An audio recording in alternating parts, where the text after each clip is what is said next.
ஜென்மச்சனிங்கிறது மனுஷனை ஒரு வித்தியாசப்படுத்தி பார்க்குற அமைப்பு தான் ஜென்மச்சனி செய்யும். வித்தியாசப்படுத்தினா இப்ப மனிதனுடைய சுய உருவமே ஜென்மச்சனியில் தாங்க வெளிப்படும்.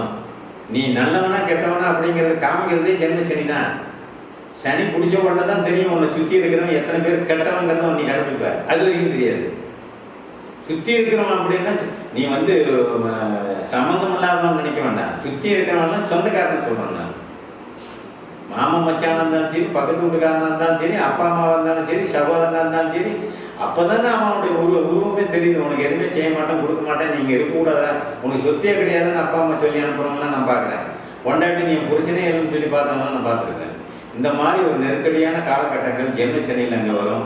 ஜென்மச்சனியில் யாருக்காக செலவு பண்ணுறோம், ஏன் செலவு பண்ணுறோம் அப்படிங்கிறதெல்லாம் அங்கே உண்டாகும்.